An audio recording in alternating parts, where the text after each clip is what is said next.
Hey, I'm OPA Tech Specialist Josh. Today for Ghost Tips 101, I'm going to be showing you how to make your own set of dowsing rods. Dowsing rods are believed to channel spirit energy and pick it up and will cross when you get near a spirit. These are best used with an EMF detector to double check your results, but nonetheless a pretty cool piece of equipment to have in your bag.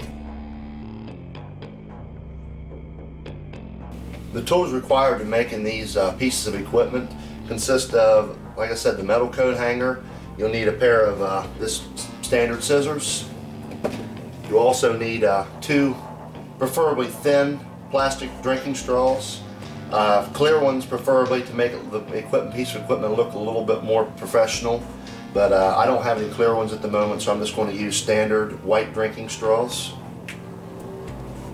And of course your wire cutters to cut the coat hanger. Anything that'll cut a coat hanger will do, as long as it's a nice clean cut.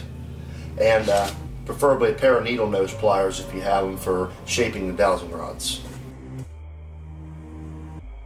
The first step to making your dowsing rods is to take your metal coat hanger, measure it about an elbow's length to your palm of your hands, and cut it off on the one end right here. Try to get a nice clean cut. Make sure you also take it up here to the top right next to the coat hanger itself where it hangs, and you snip off a piece right up close there too. Keep in mind when cutting your dowsing rods, try to make a nice clean cut and make them as even and standard as you possibly can. As you see the shape of the dowsing rods themselves, I kept them nice and even, and the handles are even. Now you want to take from your L shape where you made your first cut and your second cut up here at the top of the L shape. You want to mold this in to make the handle of the dowsing rod. You want to take your needle nose pliers and you just want to shape these a bit so that they're nice and straight.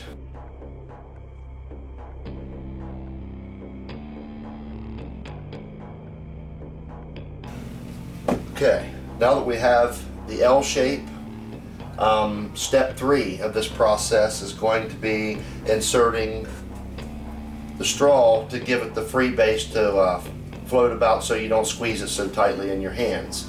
So we want to take the straw up as far as we can and just squeeze down until you feel the tip.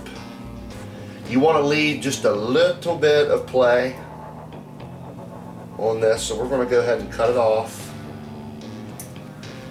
at the actual spot,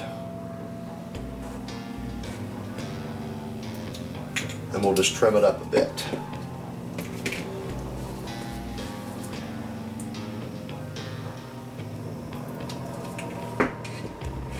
Now we're going to insert the straw onto the rod all the way to the top, like so, okay? And take your needle nose pliers,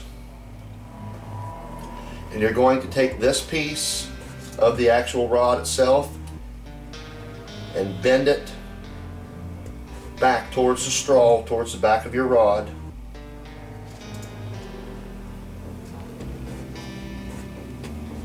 This is going to keep the straw from falling off of your dowsing rod.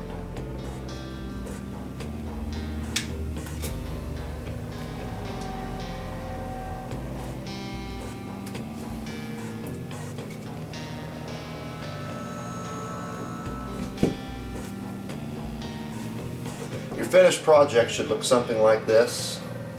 Okay? You see the dowsing rod and you see the straw to keep it in my hand freely so I can loosen it and grip it freely so it can point exactly where it wants to. There you have it, your very own set of dowsing rods. Cost you next to nothing. You can use these on investigations. Like I said, conjure it mostly with an EMF detector so you can see, because the theory on these are that if a spirit's close, they can cross. I've also seen a lot of investigators use these to answer yes and no questions.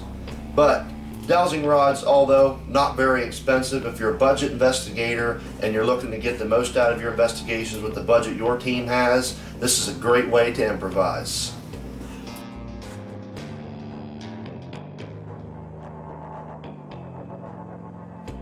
That's all for Ghost Tips 101 today. I'm OPA Tech Specialist Josh. Thanks for watching.